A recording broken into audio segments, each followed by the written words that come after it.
Cuando mi nuera Verónica me llamó carga inútil frente a todos en el funeral de mi único hijo Daniel y me echó de mi propia casa, la vi sonreír con esa satisfacción venenosa mientras anunciaba que ahora todo era suyo. Lo que esta mujer no sabía es que en el sótano de esa casa que ella creía haber heredado, guardaba desde 1987 4 cajas con documentos que iban a convertir su triunfo en la peor pesadilla de su vida. Porque resulta que mi hijo nunca fue dueño de nada, y cuando esas cajas salieran a la luz, su mundo entero se iba a desmoronar. Sigue mi historia hasta el final y comenta la ciudad desde donde me estás viendo para saber qué tan lejos ha llegado mi relato. El día del funeral de Daniel fue el peor de mi existencia, no solo porque enterraba a mi único hijo, sino porque descubrí que había criado a un hombre que le permitió a su esposa tratarme como basura. Pero para que entiendas cómo llegué a ese momento tan oscuro, necesito contarte quién soy y todo lo que sacrifiqué. Me llamo Rosa Medina, tengo 68 años y pasé 4 décadas de mi vida trabajando como costurera en talleres donde apenas veías la luz del sol. Quedé viuda cuando Daniel tenía apenas 8 años. Mi esposo Héctor murió en un accidente en la obra donde trabajaba. Y desde ese día supe que mi vida iba a ser una lucha constante. No teníamos seguro, no teníamos ahorros, solo teníamos una casita prestada que ni siquiera era nuestra y un niño que dependía completamente de mí. Desde ese momento tomé una decisión. Daniel iba a tener todo lo que yo nunca tuve. Iba a estudiar, iba a ser profesionista, iba a tener una vida digna.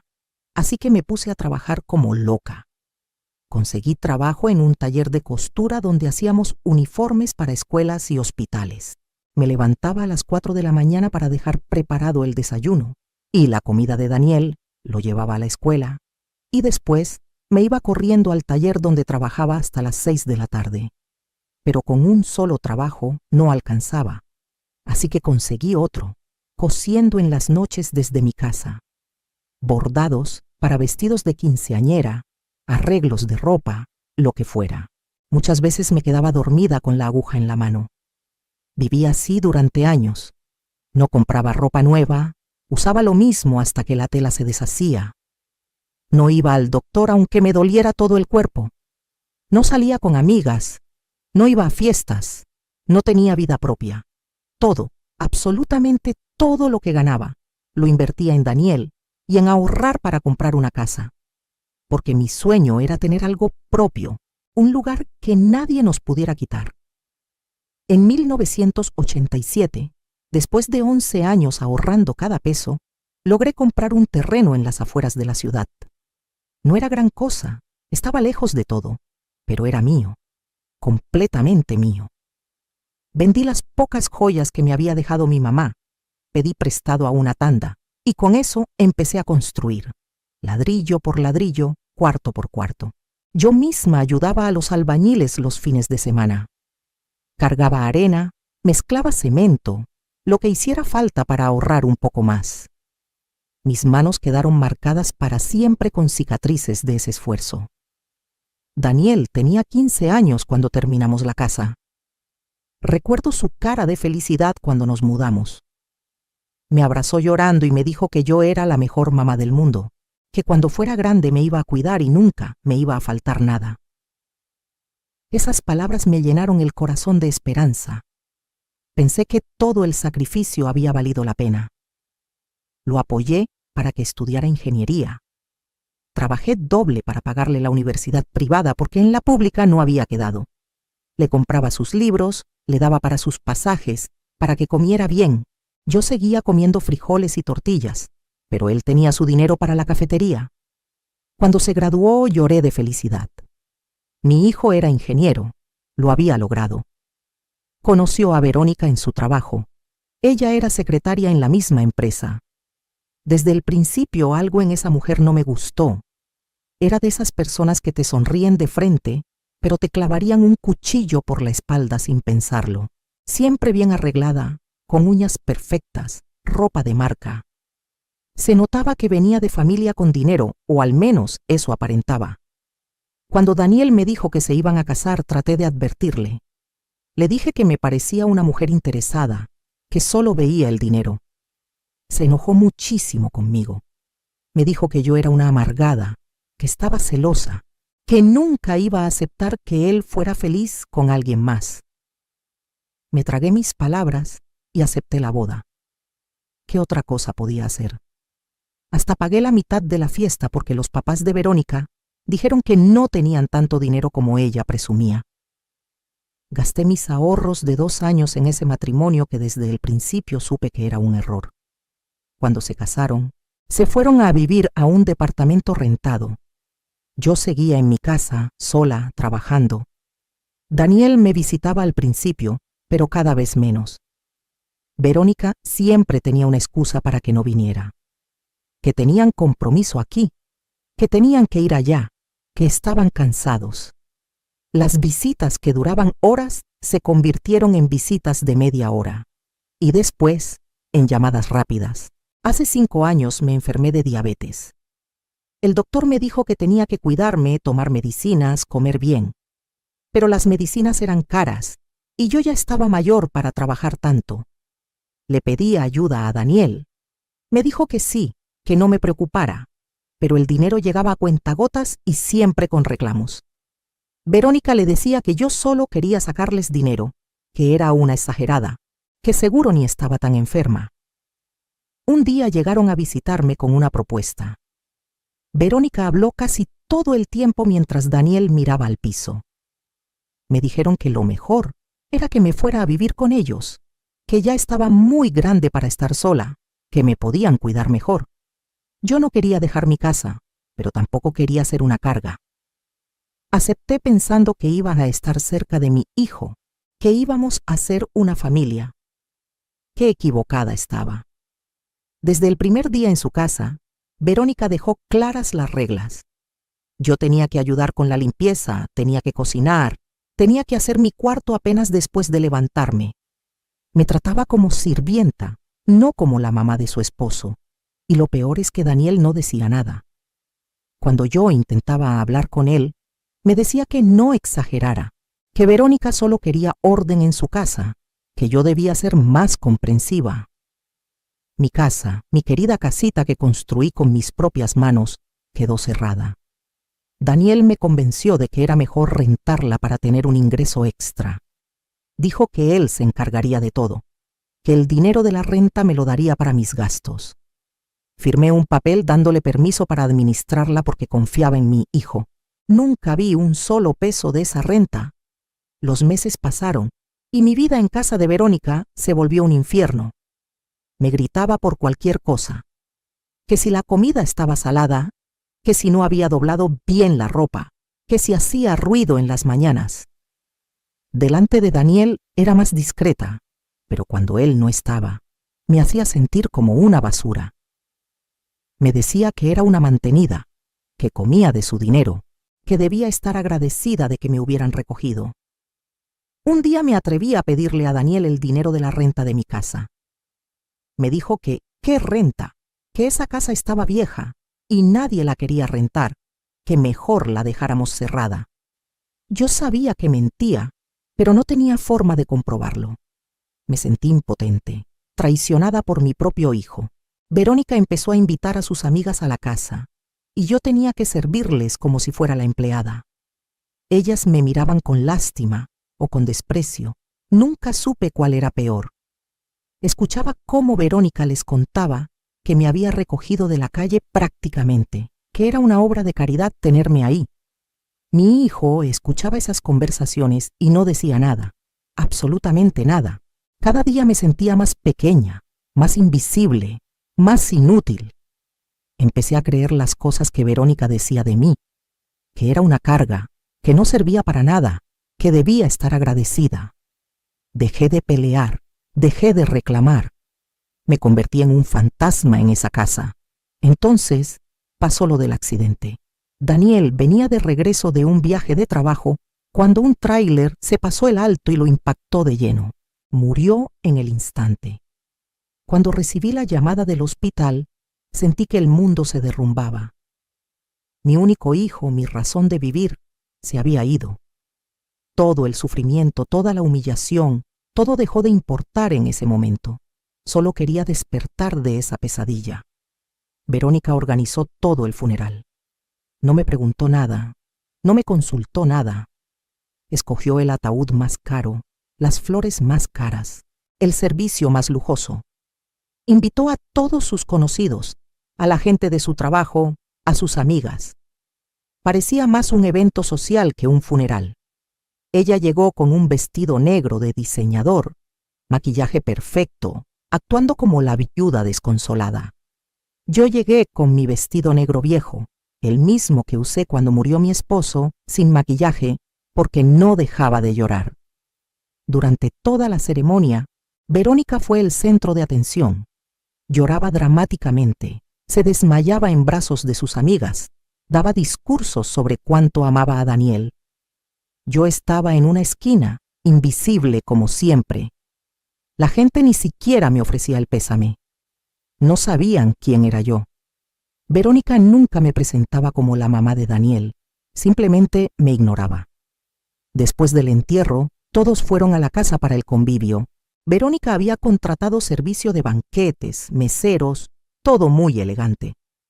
Yo me fui a la cocina porque no soportaba ver a toda esa gente que ni conocía a mi hijo, que solo estaban ahí por compromiso social. Estaba sentada en un rincón, llorando en silencio, cuando Verónica entró. Cerró la puerta detrás de ella y me miró con un desprecio que nunca había visto tan claramente. Ya no tenía que fingir, ya no había Daniel que la pudiera detener. Me dijo que teníamos que hablar, que las cosas iban a cambiar. Me quedé callada, esperando.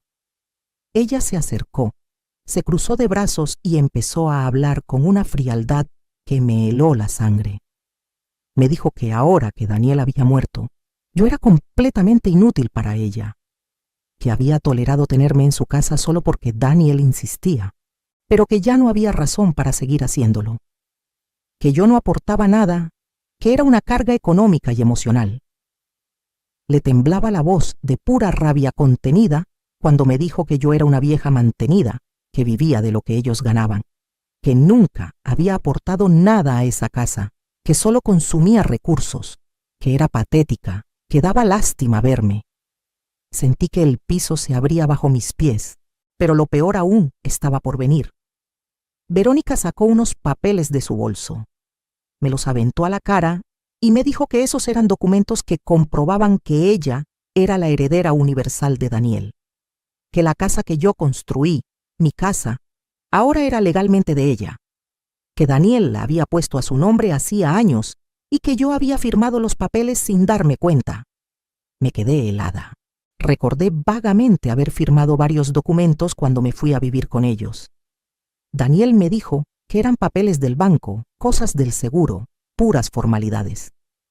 Nunca imaginé que me estaba quitando mi propia casa. Verónica sonrió al ver mi cara de espanto. Me dijo que tenía una semana para sacar mis cosas y largarme, que no quería verme nunca más, que ya había cumplido su papel de buena esposa, aguantándome todo ese tiempo, que ahora iba a vender la casa, iba a tomar el dinero del seguro de vida de Daniel y se iba a ir a vivir su vida sin tener que cargar con una vieja inútil. No pude ni responder. Me quedé ahí sentada en shock, viendo cómo la mujer por la que mi hijo me había abandonado me quitaba hasta lo último que me quedaba. Verónica salió de la cocina riéndose, dejándome ahí destruida. Pero entonces ella cometió su peor error. Salió de la cocina y en voz alta, frente a todos los invitados, anunció que yo tendría que buscar otro lugar donde vivir, porque la casa ahora era completamente suya y no pensaba mantener cargas inútiles. Así me llamó, delante de todos. Carga inútil. El silencio que siguió fue sepulcral. Algunos invitados me miraron con lástima, otros con incomodidad. Pero nadie dijo nada, nadie me defendió. Me miraban como lo que Verónica quería que vieran, una viejita patética, sin recursos, sin voz, sin valor. En el funeral de mi propio hijo, me habían convertido en nada. Me levanté de esa silla de la cocina temblando, no de miedo, sino de algo que no sentía desde hacía años. Rabia.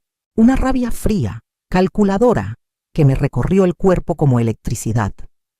Verónica me miraba con esa sonrisa de triunfo, esperando que me pusiera a llorar, que le suplicara, que le rogara. Pero no lo hice. Simplemente la miré a los ojos, asentí con la cabeza y salí de esa casa en silencio. Escuché cómo Verónica les decía a sus invitados que yo siempre había sido muy dramática, que exageraba todo. Todos rieron incómodos y siguieron con su café y sus pastelitos como si nada hubiera pasado. Tomé el autobús y me fui a la única casa que siempre había sido realmente mía, aunque Verónica creyera que me la había quitado.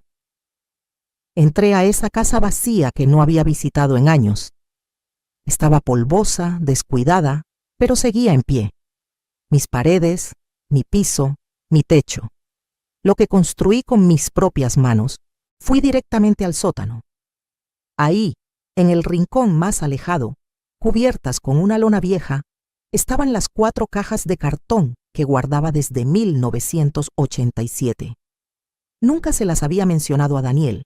Nunca pensé que las fuera a necesitar. Pero ahí estaban, esperándome. Abrí la primera caja y saqué los documentos con manos temblorosas. La escritura original de la casa, a mi nombre, Rosa Medina de González. Solo mi nombre. Los recibos de cada pago que hice por el terreno. Los contratos con los albañiles. Las facturas de cada ladrillo, cada bolsa de cemento, cada varilla. Todo perfectamente guardado, organizado por fecha. En la segunda caja estaban los documentos del banco. Cada depósito que hice durante 11 años para ahorrar y comprar esta casa, los estados de cuenta que mostraban cómo poco a poco fui juntando el dinero, los comprobantes de retiro cuando pagué el terreno y cuando pagué la construcción. La tercera caja contenía mi testamento original, hecho ante notario en 1990. En ese testamento dejaba todo a Daniel, es cierto. Pero también estaba el codicilo que agregué 5 años después, donde establecía que si Daniel moría antes que yo, todo regresaba a mí automáticamente, y si yo moría, la casa iría a una fundación de ayuda a mujeres viudas, nunca a la esposa de mi hijo. Y en la cuarta caja, la más valiosa, estaban las grabaciones. Desde que empecé a vivir con Daniel y Verónica, algo me dijo que guardara evidencia de cómo me trataban. Tenía un teléfono viejo que dejaba grabando en mi cuarto. Horas y horas de Verónica insultándome, humillándome, tratándome como basura. Su voz perfectamente clara, diciendo todas las cosas horribles que me había dicho en privado.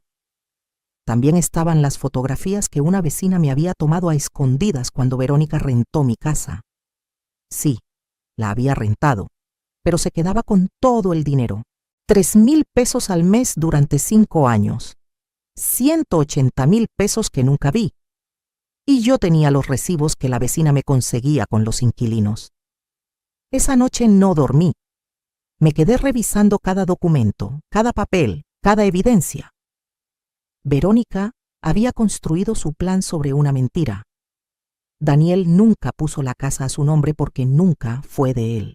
Los papeles que me hizo firmar no tenían ningún valor legal, porque no se puede transferir lo que no es tuyo.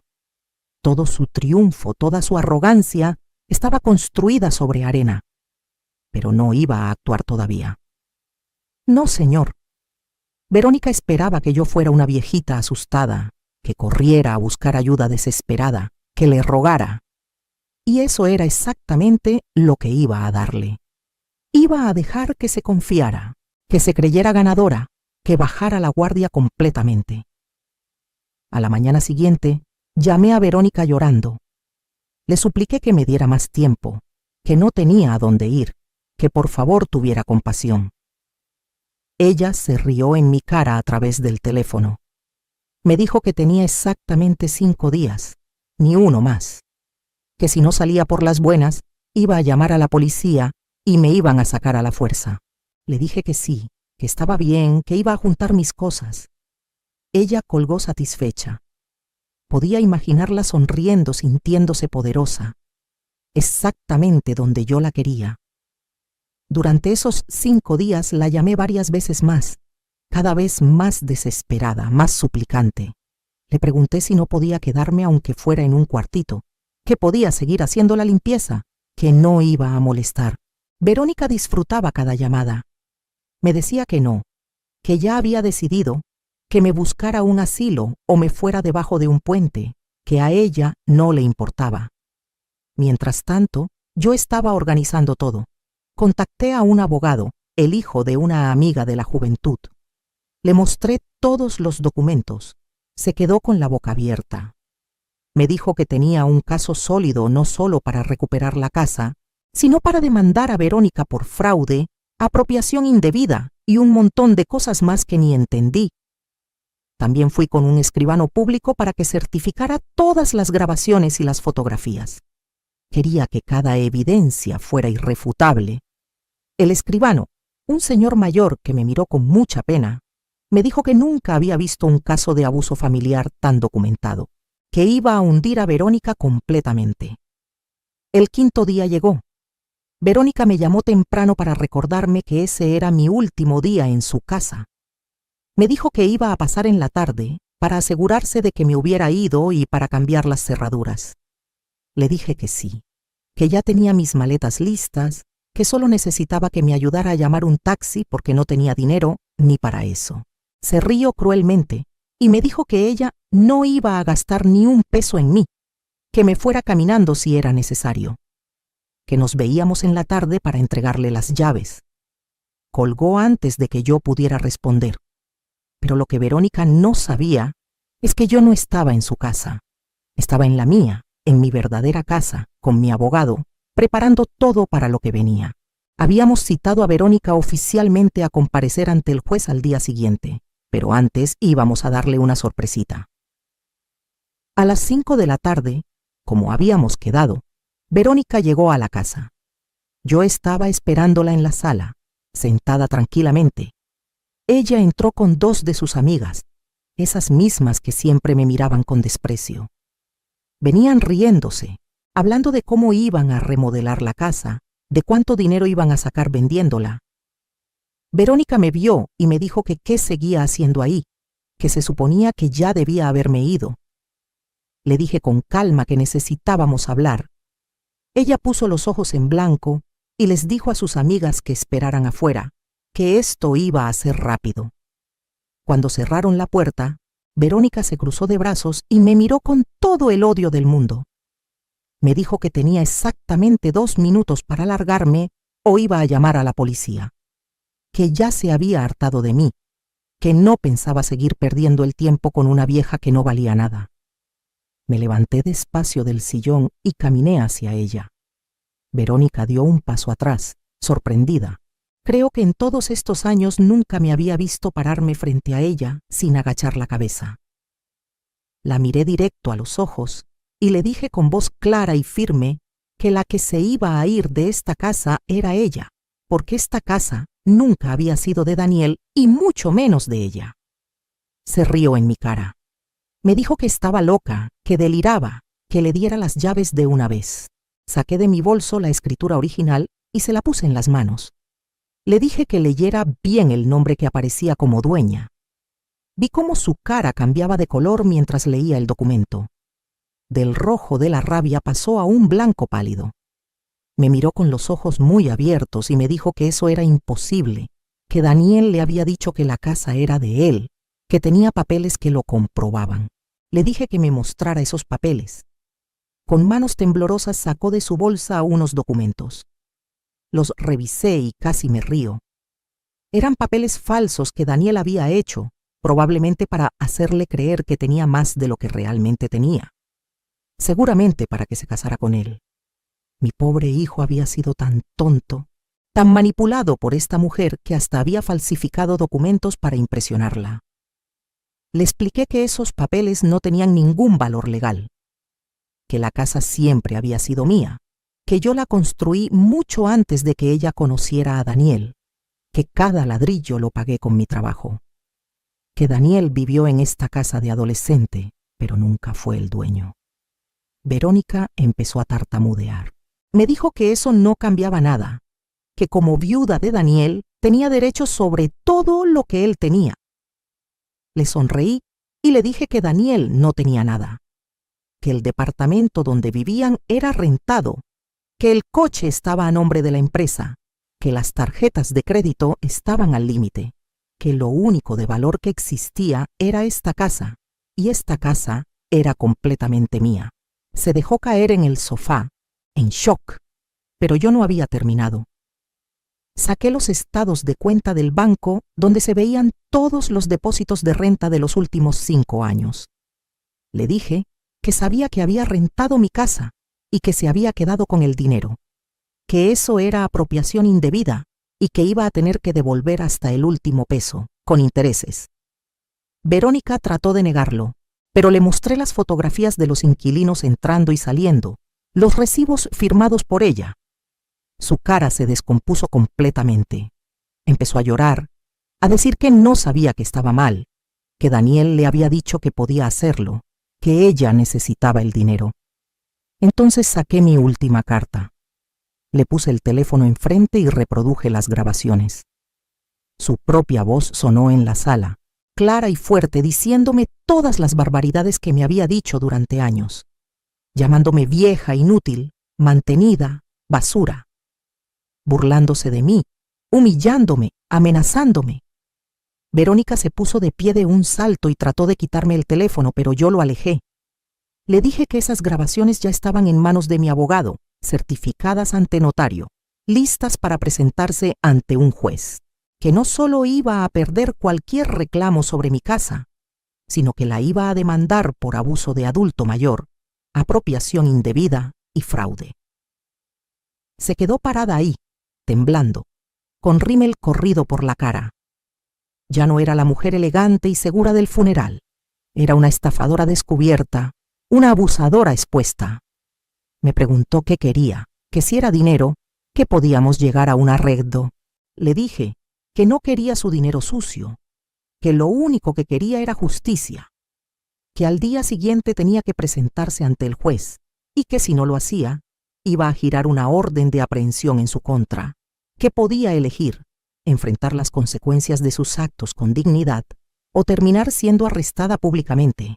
Verónica se arrodilló frente a mí, literalmente se arrodilló y empezó a suplicarme que la perdonara, que no lo volveríamos a hacer, que había sido un error, que por favor no arruinara su vida.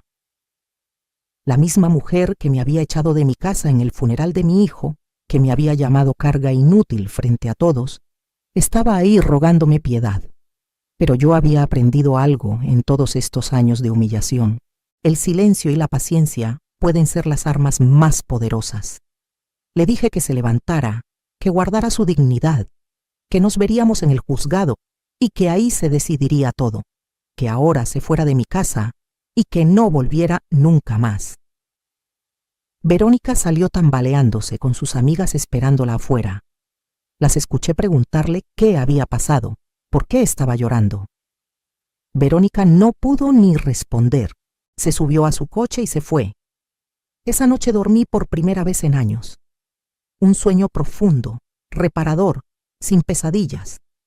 En mi casa, en mi cama, rodeada de mis cosas. Sabía que la batalla legal apenas comenzaba, pero ya había ganado lo más importante, mi dignidad. Al día siguiente en el juzgado, Verónica llegó con un abogado caro. Se veía que había gastado mucho dinero intentando defenderse, pero cuando mi abogado presentó todas las evidencias, uno por uno los documentos, las grabaciones, las fotografías, vi cómo el abogado de Verónica le susurraba al oído que no tenía caso, que era mejor negociar. El juez revisó todo con cuidado. Era una mujer mayor, de unos 60 años, que me miraba con cierta complicidad. Cuando terminó de revisar, miró a Verónica con severidad y le dijo que lo que había hecho constituía varios delitos, que podía enfrentar cargos penales si yo decidía proceder. Mi abogado habló entonces. Dijo que yo estaba dispuesta a no presentar cargos penales si Verónica cumplía con ciertas condiciones: devolver los 180,000 pesos de las rentas con intereses, firmar un documento donde renunciaba a cualquier reclamo sobre mi propiedad o mis bienes, y hacer una disculpa pública ante las mismas personas que presenciaron cómo me humilló en el funeral. Verónica miró a su abogado desesperada. Él le dijo que aceptara, que era lo mejor que podía conseguir, que si esto iba a juicio, iba a perder todo y además terminar en la cárcel. Verónica no tuvo opción. Firmó todo lo que le pusieron enfrente. Lo de la disculpa pública fue lo más satisfactorio. Organizamos una pequeña reunión en la funeraria donde había sido el funeral de Daniel, con las mismas personas que habían presenciado mi humillación. Verónica tuvo que pararse frente a todos y leer una carta donde admitía que me había tratado mal, que había abusado de mí, que había intentado robarme mi casa, que yo nunca había sido una carga, sino una madre sacrificada que lo dio todo por su hijo. Vi las caras de los invitados, la vergüenza de algunos por no haberme defendido, la satisfacción de otros al ver justicia. Verónica leyó la carta con voz quebrada, humillada como ella me humilló a mí. Cuando terminó, salió corriendo sin mirar a nadie. Los días siguientes fueron de reconstrucción. Con el dinero que Verónica me devolvió, arreglé mi casa. Pinté las paredes, cambié los muebles viejos, puse cortinas nuevas. Contraté a una muchacha del barrio para que me ayudara con la limpieza pesada. Me compré ropa nueva, fui al salón a arreglarme el pelo. Por primera vez en décadas me miré al espejo y me gustó lo que vi. También tomé una decisión importante sobre mi vida. Reabrí mi taller de costura, pero ahora no por necesidad sino por gusto. Empecé a dar clases a mujeres del barrio, enseñándoles a coser, a bordar, a ser independientes. Muchas de ellas eran como yo, mujeres mayores que habían sido menospreciadas por sus familias, que creían que ya no servían para nada. Les conté mi historia, cómo había permitido que me trataran como basura, cómo había perdido mi voz y mi valor, pero también cómo lo recuperé todo cuando decidí defenderme. Mis alumnas lloraban al escucharme. Muchas se identificaban, muchas estaban viviendo lo mismo. El taller se convirtió en algo más que un lugar para aprender a coser. Se volvió un espacio de sanación, de recuperación, de hermandad. Mujeres que llegaban encorvadas y calladas salían de ahí con la cabeza en alto. Les enseñé que nunca es tarde para recuperar tu dignidad, que la edad no te quita el valor, que merecemos respeto sin importar cuántos años tengamos. De Verónica supe que tuvo que vender su coche para pagarme, que se quedó sin trabajo porque la historia se supo en su empresa y la consideraron poco confiable, que tuvo que irse a vivir con su mamá porque no podía pagar el departamento sola. Su vida perfecta, construida sobre mentiras y abuso, se derrumbó tal como yo supe que pasaría cuando abrí esas 4 cajas en mi sótano. No voy a mentir y decir que no sentí satisfacción al enterarme. La sentí.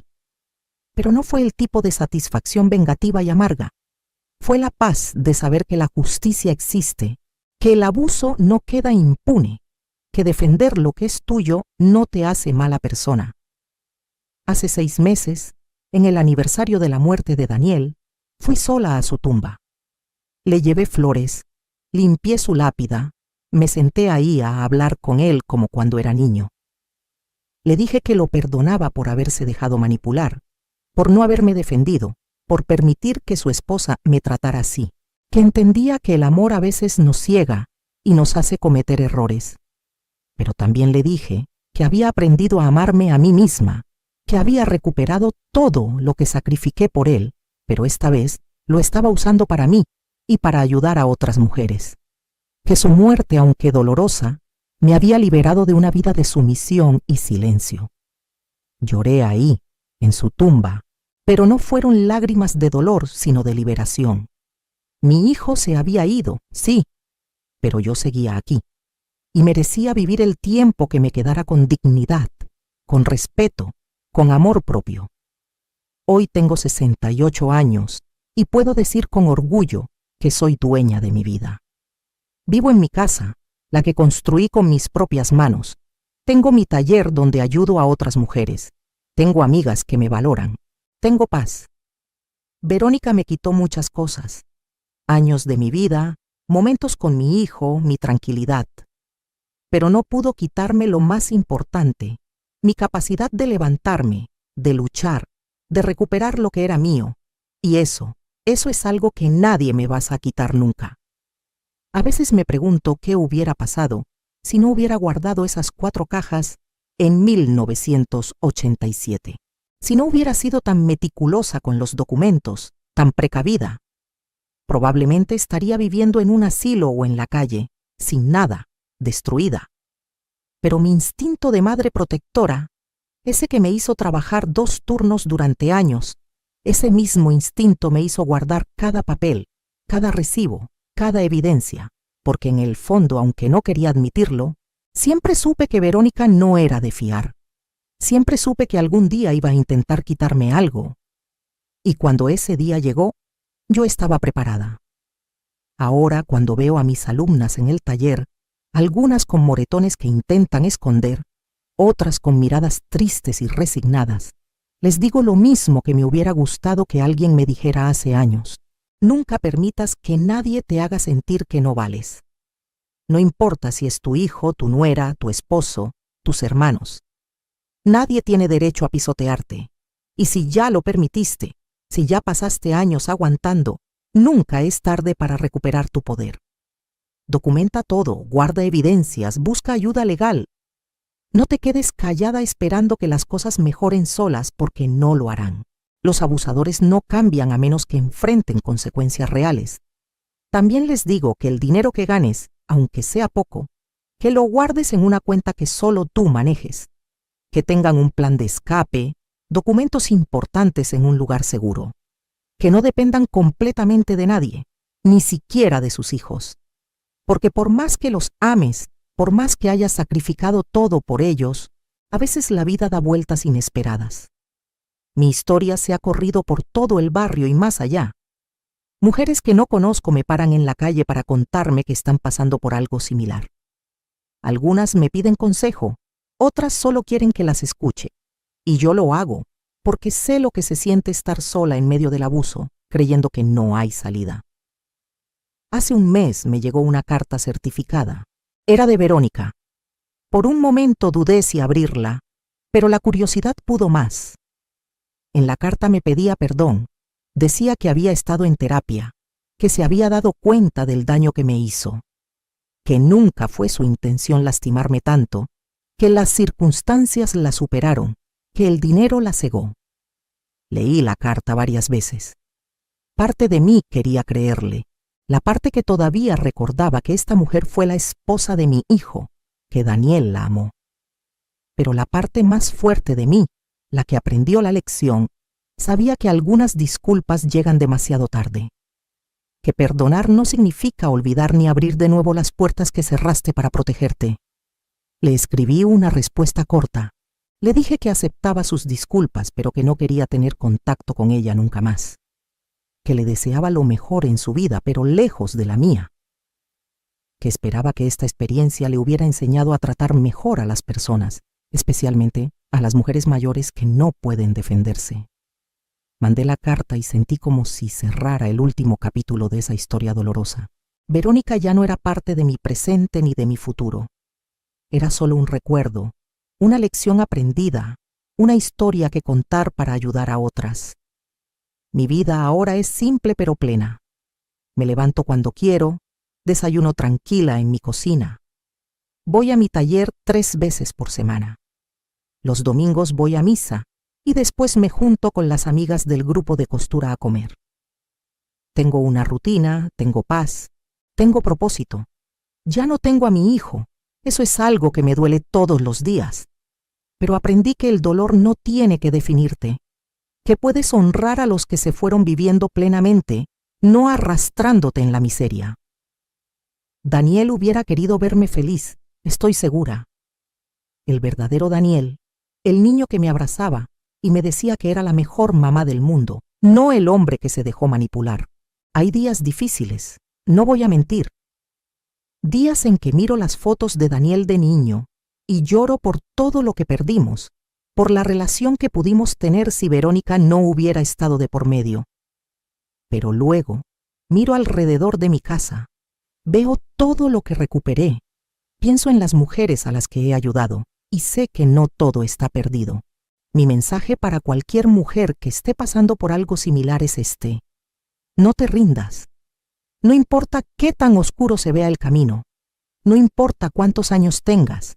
No importa si todos te dicen que te calles y aguantes. Tú vales. Tu vida importa. Tus años de sacrificio significan algo. Si te están abusando, documéntalo. Si te están robando, guarda evidencias. Si te están humillando, grábalo. Y cuando tengas suficiente, busca ayuda legal. Hay abogados que trabajan pro bono, hay organizaciones que ayudan a mujeres mayores, hay recursos disponibles. Solo tienes que dar el primer paso. Y si ya diste ese paso, si ya te defendiste y recuperaste lo tuyo, ayuda a otra mujer a hacer lo mismo. Comparte tu historia, ofrece tu experiencia, sé el apoyo que tú necesitaste. Porque juntas somos más fuertes. Juntas podemos cambiar esta cultura que nos enseña a aguantar todo en silencio. Tengo 68 años y recién estoy empezando a vivir de verdad. No como la sombra de alguien más, no como la sirvienta no remunerada, no como la carga inútil, sino como Rosa Medina, una mujer que construyó una casa con sus propias manos, que crió a un hijo sola, que sobrevivió al abuso y salió victoriosa. Mis manos ya no son jóvenes, están marcadas por años de trabajo, por cicatrices de construcción y costura, pero son manos fuertes, manos que saben luchar, manos que saben construir, y mientras estas manos funcionen, voy a seguir construyendo mi vida, mi legado, mi comunidad de mujeres fuertes. Las 4 cajas que guardé desde 1987 no solo contenían documentos, contenían mi liberación, mi justicia, mi futuro. Eran la prueba de que nunca fui la inútil que Verónica decía. Era una mujer previsora, inteligente, fuerte. Solo había olvidado eso por un tiempo. Ahora lo recuerdo todos los días. Cuando me miro al espejo, cuando abro mi taller, cuando ayudo a otra mujer a encontrar su voz. Soy Rosa Medina y esta es mi historia. Una historia de caída y resurrección, de abuso y justicia, de silencio y voz recuperada. Y si hay algo que quiero que aprendas de todo esto, es que nunca, nunca permitas que nadie te haga sentir pequeña, porque no lo eres. Eres grande, eres valiosa, eres importante y mereces respeto, amor y dignidad, sin importar tu edad, tu situación económica o tu historia. Así que te pregunto, ¿qué harías tú en mi lugar? ¿Te quedarías callada o lucharías por lo tuyo? Cuéntame en los comentarios. Y si conoces a alguien que esté pasando por algo similar, comparte esta historia. Tal vez sea justo lo que necesita escuchar para encontrar el valor de defenderse.